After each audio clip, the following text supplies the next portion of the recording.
नमस्ते दोस्तों, आज रात हम एक दिलचस्प सफर पर निकलेंगे। क्रिसमस के फैसिनेटिंग इतिहास को एक्सप्लोर करेंगे। टिमटिमाती लाइट्स, पाइन की खुशबू, गिफ्ट्स देने और लेने की खुशी, क्रिसमस का एक स्पेशल जादू है। ये परिवार के लिए, रिफ्लेक्शन के लिए और उन ट्रेडिशंस को सेलिब्रेट करने का समय है जो पीढ़ियों से चली आ रही हैं। लेकिन क्या आपने कभी सोचा है कि इस बिलवेड हॉलिडे की ओरिजिन क्या है? कैसे एक मिड विंटर फेस्टिवल उस ग्लोबल सेलिब्रेशन में बदल गया जिसे हम आज जानते हैं। मेरे साथ जुड़ें क्योंकि हम क्रिसमस के इतिहास की रिच टेपेस्ट्री में उतरते हैं, एंशिएंट रूट्स और कल्चरल इन्फ्लुएंसेस को अनकवर करते हैं जिन्होंने इस फेस्टिव सीजन को आकार दिया है। हम क्रिसमस ट्रेडिशंस के एवोल्यूशन को ट्रेस करेंगे, सर्दियों के सबसे डार्क दिनों में लाइट के अर्ली सेलिब्रेशन से लेकर आज के मॉडर्न डे कस्टम्स तक जिन्हें हम प्यार से मानते हैं। रास्ते में हम बिलवेड क्रिसमस फिगर्स और सिंबल्स के पीछे के सीक्रेट्स को अनकवर करेंगे। समय में वापस जाने के लिए तैयार हो जाइए क्योंकि हम कैरल्स, क्रिसमस ट्रीज और बेशक खुद jolly old elf Santa Claus की ओरिजिन्स को एक्सप्लोर करते हैं। एंशिएंट रोमन फेस्टिवल्स से लेकर विक्टोरियन एरा कस्टम्स तक हम उन फैसिनेटिंग स्टोरीज को अनकवर करेंगे जो क्रिसमस को इतना स्पेशल बनाती है। क्रिसमस की स्पिरिट हमें गाइड करे क्योंकि हम इस मैजिकल हॉलिडे की ओरिजिन्स को अनकवर करते हैं।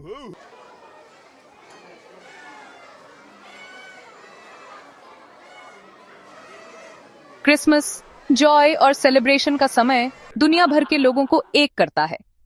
टिमटिमाती रोशनी से सजी बसलिंग सिटीज से लेकर जिंजर ब्रेड की खुशबू से भरे कोजी घरों तक क्रिसमस की स्पिरिट वाकई इन्फेक्शियस है। लेकिन मेरीमेंट के नीचे एक रिच और कम्प्लेक्स हिस्ट्री है। हमारा जर्नी सदियों पहले शुरू होता है। बहुत पहले क्रिसमस उस हॉलिडे में बदल गया था जिसे हम आज जानते हैं। हम एंशिएंट टाइम्स में वापस ट्रैवल करेंगे, उन पेगन फेस्टिवल्स को एक्सप्लोर करेंगे जिन्होंने विंटर सॉल्स्टिस को सेलिब्रेट किया था। फीस्ट्स, बॉनफायर्स और स्प्रिंग के प्रॉमिस के साथ मार्क्ड ये अर्ली सेलिब्रेशंस उन ट्रेडिशंस की नींव रखते हैं जिन्हें हम आज चेरिश करते हैं। जैसे जैसे क्रिश्चियनिटी पूरे रोमन एम्पायर में फैला, 25 दिसंबर की डेट ने एक नया मीनिंग लिया। यह जीसस क्राइस्ट के जन्म, होप और सैल्वेशन के बीकन को याद करने का दिन बन गया। समय के साथ ये Christian traditions existing pagan customs के साथ ब्लेंड हो गए, जिससे क्रिसमस की यूनिक टैपेस्ट्री का उदय हुआ। अर्ली चर्च फादर्स जिन्होंने क्रिसमस की डेट एस्टैब्लिश की से लेकर मेडिवल क्रिसमस मार्केट्स तक जिन्होंने कम्युनिटीज को एक साथ लाया, हम इस बिलवेड हॉलिडे के फैसिनेटिंग एवोल्यूशन को अनकवर करेंगे। उन स्टोरीज से सरप्राइज्ड, इंट्रीग्ड और शायद इंस्पायर्ड होने के लिए तैयार हो जाइए जिन्हें हम प्यार से मानते हैं। अपनी सीट बेल्ट्स बांध लें क्योंकि हम समय के माध्यम से एक कैप्टिवेटिंग जर्नी पर निकलते हैं।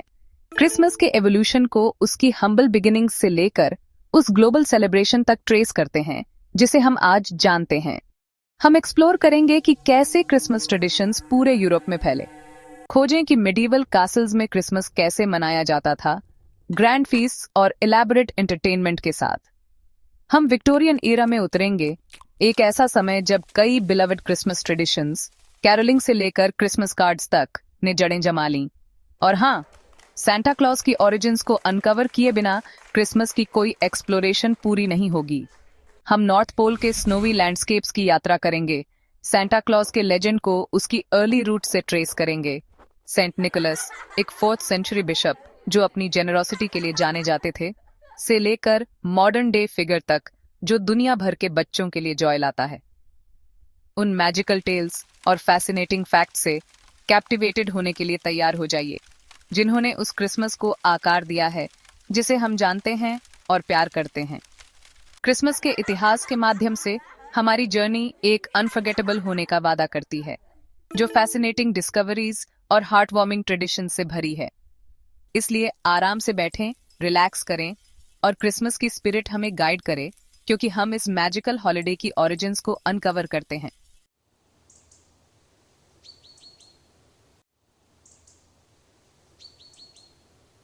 हमारी जर्नी सर्दियों की डेप्थ्स में शुरू होती है, एक ऐसा समय जब एंशिएंट सिविलाइजेशंस ने डार्कनेस और कोल्ड की चैलेंजेस का सामना किया। विंटर सॉल्स्टिस, साल का सबसे छोटा दिन और सबसे लंबी रात, इन अर्ली कल्चर्स के लिए पर्टिकुलर सिग्निफिकेंस रखती थी। इसने नेचुरल साइकिल में एक टर्निंग पॉइंट को मार्क किया, एक ऐसा समय जब सूरज वार्मथ और लाइट की ओर अपनी स्लो जर्नी शुरू करने से पहले स्टिल खड़ा हुआ प्रतीत होता था। हमारे एंसेस्टर्स के लिए विंटर सॉल्स्टिस एंग्जाइटी और होप दोनों का समय था। घटते डे लाइट आवर्स और हार्श वेदर ने सर्वाइवल के लिए थ्रेट्स पैदा कर दी। फिर भी सॉल्स्टिस ने स्प्रिंग के इवेंचुअल रिटर्न, रिन्यूअल और अबंडेंस के समय का प्रॉमिस भी रखा। इस पिवटल इवेंट को सेलिब्रेट करने के लिए एंशिएंट कल्चर्स ने इलैबोरेट रिचुअल्स और फेस्टिवल्स डेवलप किए, जिनमें से कई ने बाद में उन ट्रेडिशंस को इन्फ्लुएंस किया जिन्हें हम क्रिसमस के साथ एसोसिएट करते हैं। कल्पना कीजिए कि आप समय में वापस एक ऐसी दुनिया में पहुंच गए हैं जहां बिजली नहीं है, जहां सेटिंग सन ने दुनिया को डार्कनेस में डुबो दिया है। विंटर सॉल्स्टिस लाइट के रिटर्न के अपने प्रॉमिस के साथ इमेंस पावर और सिग्निफिकेंस रखती होगी। कोई आश्चर्य नहीं कि साल का यह समय सेलिब्रेशन और फेस्टिविटी के साथ एसोसिएटेड हो गया। इजिप्ट के टावरिंग पिरामिड से लेकर स्टोनहेंज के स्टोन सर्कल्स तक एंशिएंट सिविलाइजेशंस ने विंटर सॉल्स्टिस के साथ अपने फैसिनेशन के एंड्यूरिंग मॉन्यूमेंट्स पीछे छोड़ दिए। ये स्ट्रक्चर्स, जो आकाश में सूर्य के पाथ के साथ अलाइंड हैं, कैलेंडर्स और सीक्रेट स्पेसेस दोनों के रूप में काम करते थे, जो हमें नेचर के रिदम्स के साथ एंड्यूरिंग ह्यूमन कनेक्शन की याद दिलाते हैं।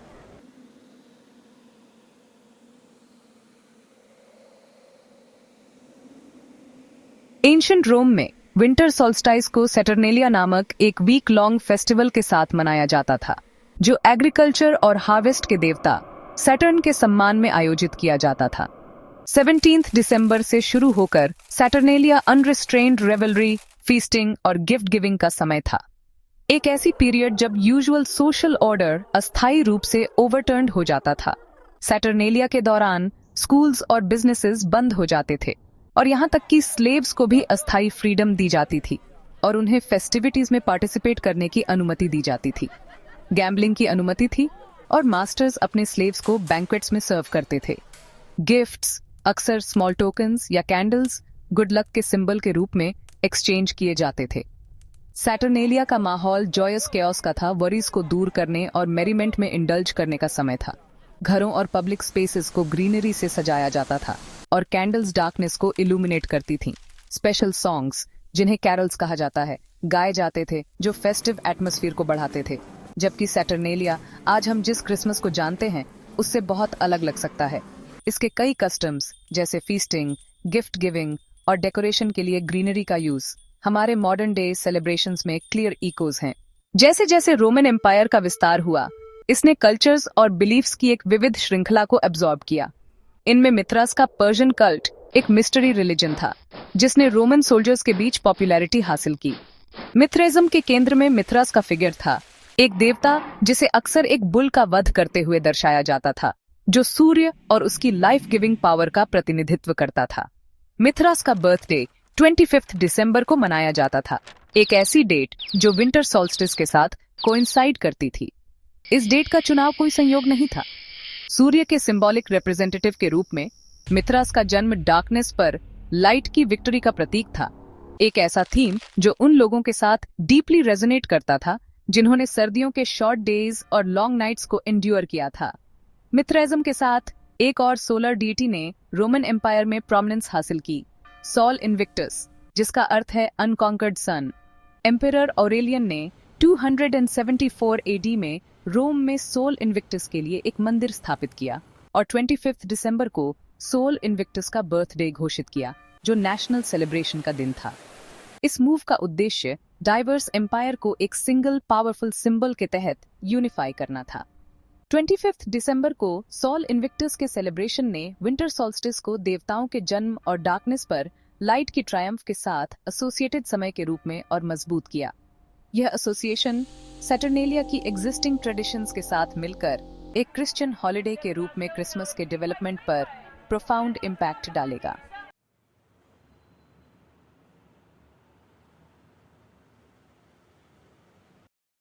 चौथी शताब्दी ईस्वी तक क्रिश्चियनिटी पूरे रोमन एम्पायर में फैल गया था, एक परसिक्यूटेड सेक्ट से ऑफिशियल रिलीजन के रूप में विकसित हो रहा था।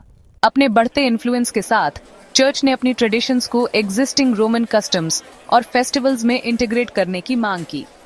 ऐसा ही एक फेस्टिवल विंटर सॉल्स्टिस का सेलिब्रेशन था, एक ऐसी डेट जो पहले से ही रिच सिंबलिज्म से ओतप्रोत थी। जबकि जीसस क्राइस्ट के जन्म की एग्जैक्ट डेट अज्ञात है, चर्च ने 336 एडी में 25 दिसंबर को उनके जन्म को कमेमोरेट करने की ऑफिशियल डेट घोषित की। इस डिसीजन के थियोलॉजिकल और स्ट्रेटेजिक दोनों इम्प्लीकेशंस थे। थियोलॉजिकली, क्राइस्ट के जन्म को विंटर सॉल्स्टिस के साथ एसोसिएट करना होप, सैल्वेशन और डार्कनेस पर लाइट की ट्रायम्फ के क्रिश्चियन मैसेज को रीइंफोर्स करता है। जिस तरह सॉल्स्टिस के बाद सूरज अपनी वापसी शुरू करता है, उसी तरह क्राइस्ट का जन्म मानवता के लिए एक नई शुरुआत का प्रतीक है, जो रिडेम्पशन और इटर्नल लाइफ प्रदान करता है। स्ट्रेटेजिकली, 25 दिसंबर को चुनने से चर्च को एग्जिस्टिंग पेगन सेलिब्रेशंस को क्रिश्चियन कैलेंडर में असिमिलेट करने की अनुमति मिली। सैटर्नेलिया और सोल इन्विक्टस जैसे सोलर डीइटीज के वेनेरेशन के एलिमेंट्स को शामिल करके चर्च नए कॉन्वर्ट्स के लिए ट्रांजिशन को आसान बना सकता है और क्रिश्चियनिटी के प्रसार को सुविधाजनक बना सकता है।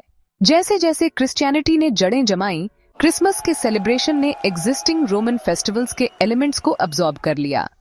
सैटर्नेलिया का joyous atmosphere, feasting, gift giving और डेकोरेशंस क्राइस्ट के जन्म के क्रिश्चियन सेलिब्रेशन में मिला।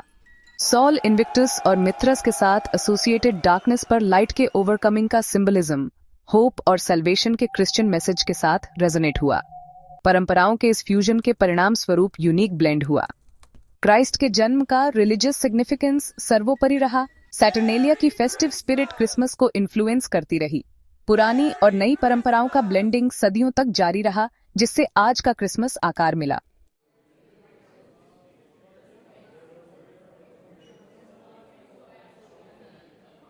मिडिल एजेस के दौरान क्रिसमस यूरोप में एक मेजर रिलीजियस और सोशल इवेंट के रूप में विकसित हुआ।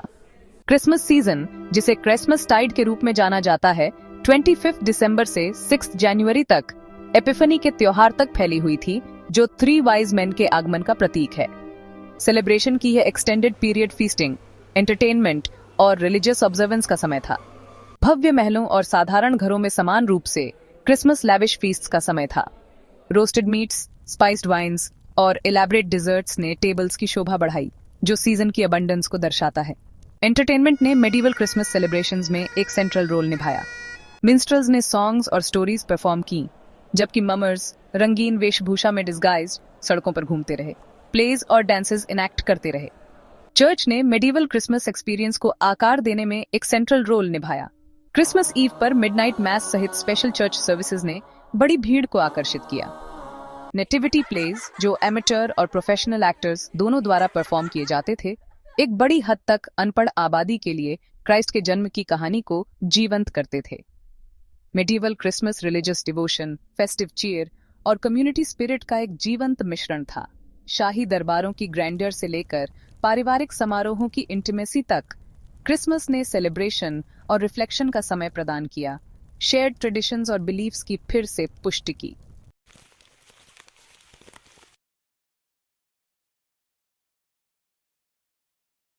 सोलहवीं शताब्दी में प्रोटेस्टेंट रिफॉर्मेशन के साथ यूरोप में सिग्निफिकेंट अपहीवल देखा गया। मार्टिन लूथर जैसे रिफॉर्मर्स ने कैथोलिक चर्च के अथॉरिटी को चुनौती दी, जिससे रिलीजियस और पॉलिटिकल डिविजन्स पैदा हुए। क्रिसमस, कैथोलिक और पेगन ट्रेडिशंस दोनों में अपनी गहरी जड़ों के साथ स्क्रूटनी और रिफॉर्म का टारगेट बन गया। कुछ प्रोटेस्टेंट रिफॉर्मर्स ने क्रिसमस को पूरी तरह से अबॉलिश करने की मांग की। इसके फेस्टिव एक्सेसेस को रिलीजियस पायटी से डिस्ट्रैक्शन के रूप में देखा। उन्होंने लैविश फीस्ट्स, बॉइस्टरस सेलिब्रेशंस और परसीव्ड पेगन इन्फ्लुएंसेस की आलोचना की। अन्य, रिफॉर्म की आवश्यकता को स्वीकार करते हुए क्राइस्ट के जन्म के रिलीजियस सिग्निफिकेंस पर क्रिसमस समारोहों को रिफोकस करने का लक्ष्य रखते थे। इंग्लैंड में प्यूरिटन्स, स्ट्रिक्ट प्रोटेस्टेंट्स के एक समूह ने 17वीं सदी के मध्य में क्रिसमस समारोहों पर सफलतापूर्वक प्रतिबंध लगा दिया। वे क्रिसमस को एक पोपिश इन्वेंशन के रूप में देखते थे और इसकी सेक्युलर ट्रेडिशंस को खत्म करना चाहते थे। दुकानें और व्यवसाय खुले रहे और किसी भी फेस्टिव डिस्प्लेज या गैदरिंग्स को सख्ती से प्रतिबंधित कर दिया गया। क्रिसमस परंपराओं के लिए रेफॉर्मेशन और उसके बाद के रेजिस्टेंस पूरे इतिहास में रिलीजन, कल्चर और पॉलिटिक्स के कॉम्प्लेक्स इंटरप्ले को उजागर करते हैं। जबकि कुछ ने क्रिसमस को अबॉलिश करने की मांग की, दूसरों ने इसकी परंपराओं को प्रिजर्व करने के लिए संघर्ष किया, इस हॉलिडे की एंड्यूरिंग पावर और सिग्निफिकेंस का प्रदर्शन किया। दशकों के सप्रेशन और कंट्रोवर्सी के बाद क्रिसमस ने इंग्लैंड में विक्टोरियन एरा के दौरान पॉपुलैरिटी में रिसर्जेंस का अनुभव किया। क्वीन विक्टोरिया और प्रिंस एल्बर्ट ने जर्मन क्रिसमस ट्रेडिशंस को इंट्रोड्यूस किया। डेकोरेटेड ट्रीज, कैरोलिंग और गिफ्ट गिविंग ने तेजी से पॉपुलैरिटी हासिल की। विक्टोरियन एरा ने फैमिली और डोमेस्टिसिटी पर फोकस देखा। चार्ल्स डिकेंस का एक क्रिसमस कैरल 1843 में प्रकाशित हुआ ने क्रिसमस के चैरिटेबल पहलुओं को पॉपुलराइज किया। विक्टोरियन रिवाइवल ने हॉलिडे को फैमिली, ट्रेडिशन और गुडविल के एक चेरिश्ड सेलिब्रेशन में बदल दिया। विक्टोरियन कस्टम्स और ट्रेडिशंस आज भी हमारे क्रिसमस मनाने के तरीके को आकार देती हैं। दुनिया भर में सबसे बिलवेड हॉलिडेज में से एक के रूप में इसकी जगह को मजबूत करती हैं। सेंटा क्लॉज का फिगर अपनी ओरिजिन्स को 4वीं शताब्दी के मायरा के बिशप सेंट निकोलस से ट्रेस कर सकता है, जो अब टर्की में है। सेंट निकोलस अपनी जेनरोसिटी और काइंडनेस के लिए प्रसिद्ध थे, खासकर बच्चों और गरीबों के प्रति। उनके बेनेवलेंट एक्ट्स ने उन्हें एक प्रोटेक्टर और गिफ्ट गिवर के रूप में रेप्यूटेशन दिलाई, जिसने मॉडर्न सेंटा क्लॉज की नींव रखी। सेंट निकोलस के बारे में सबसे फेमस स्टोरीज में से एक में उन्हें 3 गरीब बह सिस्टर्स के लिए गुप्त रूप से दहेज प्रदान करना शामिल है, जो उन्हें डेस्टिट्यूशन के जीवन से बचाता है। किंवदंती के अनुसार उसने सोने के सिक्कों के बैग उनकी खिड़की से फेंके, जो सूखने के लिए फायरप्लेस के पास छोड़े गए स्टॉकिंग्स या शूज में गिर गए। यह कहानी न केवल उनकी जेनरोसिटी को उजागर करती है, बल्कि क्रिसमस पर फायरप्लेस के पास स्टॉकिंग्स लटकाने की ट्रेडिशन में भी योगदान देती है।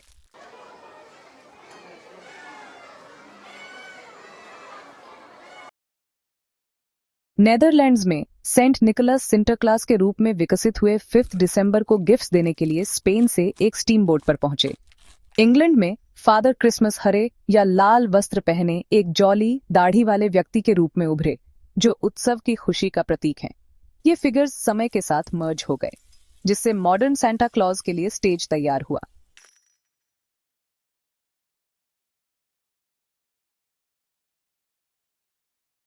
सेंटा क्लॉज की मॉडर्न इमेज 19वीं सदी के दौरान यूएस में आकार ली थी। क्लेमेंट क्लार्क मोर की poem the night before Christmas ने सेंटा को रेनडियर द्वारा खींची गई स्लेई के साथ एक जॉली फिगर के रूप में चित्रित किया। 1860 के दशक में टॉमस नास्ट के इलस्ट्रेशंस ने सेंटा के आइकॉनिक रेड सूट और नॉर्थ पोल वर्कशॉप को मजबूत किया।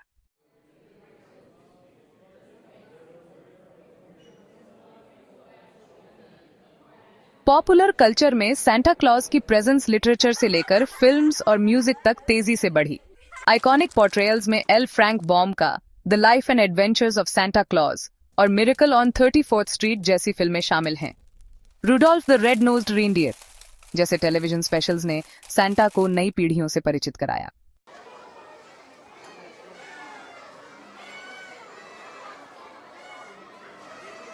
गिफ्ट गिविंग की ट्रेडिशन की एंशिएंट रूट्स हैं, जो समय के साथ सिग्निफिकेंटली विकसित हुई हैं।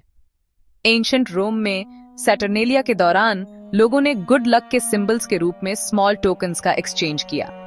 सेंट निकोलस के लेजेंडरी एक्ट्स ऑफ जेनरोसिटी ने गिफ्ट गिविंग और क्रिसमस के बीच संबंध को और मजबूत किया।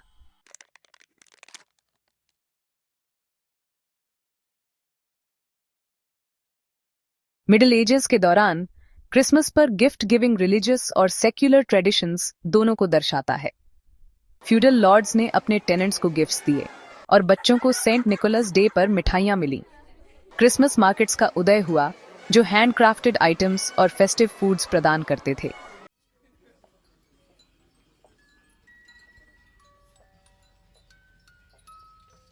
विक्टोरियन एरा ने गिफ्ट गिविंग को एक अधिक कमर्शलाइज्ड और फैमिली सेंटर्ड प्रैक्टिस में बदल दिया। डिपार्टमेंट स्टोर्स ने सामानों की एक विस्तृत श्रृंखला पेश की, जिससे क्रिसमस की खरीदारी अधिक कन्वीनियंट हो गई। क्रिसमस के सेंटिमेंटलाइजेशन ने भी गिफ्ट गिविंग के एवोल्यूशन में योगदान दिया।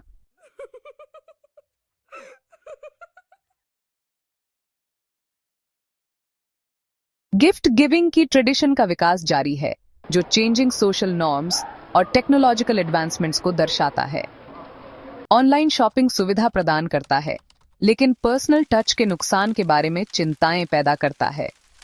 माइंडफुल और सस्टेनेबल गिफ्ट गिविंग प्रैक्टिसेस की दिशा में एक बढ़ता हुआ मूवमेंट उभर रहा है।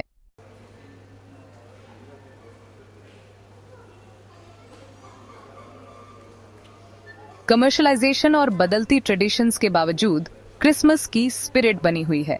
हॉलिडे मैजिक, वंडर और जॉय की भावना पैदा करता रहता है, जो कल्चरल बाउंड्रीज को पार करता है। यह परिवारों के फिर से मिलने, दोस्तों के फिर से जुड़ने और समुदायों के सेलिब्रेट करने का समय है।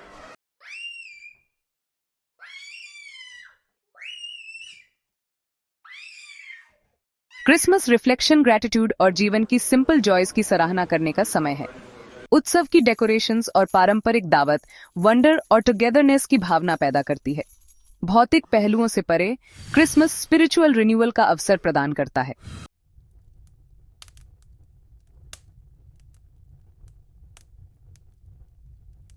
क्रिसमस इंट्रोस्पेक्शन, ग्रजेस को छोड़ने और भविष्य के लिए इंटेंशंस निर्धारित करने के लिए प्रोत्साहित करता है। एबेनेजर स्क्रूज की कहानी हमें क्रिसमस की ट्रांसफॉर्मेटिव पावर की याद दिलाती है। सीजन के असली उपहार कनेक्शंस, लव और होप में मिलते हैं।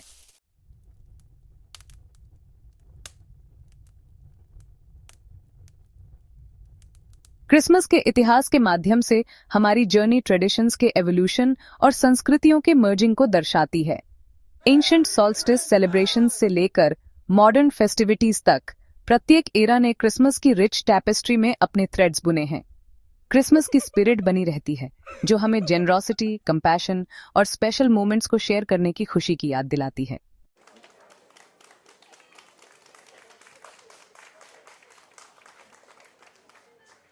क्रिसमस जेनरोसिटी, कंपैशन और गुडविल की एक यूनिवर्सल लैंग्वेज बोलता है। ये मतभेदों को दूर करने, एकता को अपनाने और लव, कंपैशन और गिविंग की खुशी का जश्न मनाने का समय है। क्रिसमस ट्रेडिशंस कनेक्शन, सेलिब्रेशन और लास्टिंग मेमोरीज के अवसर प्रदान करती हैं।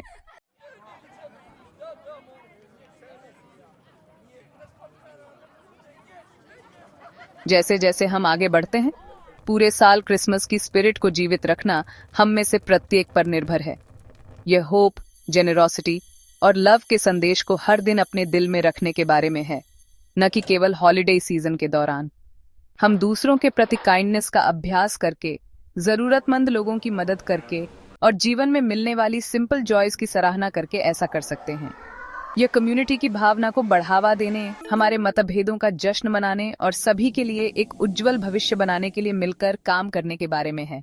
क्रिसमस की स्पिरिट हमें पूरे साल अधिक कंपैशनेट, अधिक फॉरगिविंग और अधिक जेनरस बनने के लिए प्रेरित करे। आइए हम खुशी फैलाने, अपने आशीर्वाद साझा करने और दूसरों के जीवन में सकारात्मक बदलाव लाने के लिए एक कॉन्शियस एफर्ट करें। क्रिसमस के असली अर्थ को अपनाकर और इसकी स्पिरिट को अपने दिल में रखकर हम एक ऐसी दुनिया बना सकते हैं जो थोड़ी अधिक उज्जवल, थोड़ी अधिक दयालु और थोड़ी अधिक प्यार से भरी हो, न केवल हॉलिडे सीजन के दौरान बल्कि पूरे साल।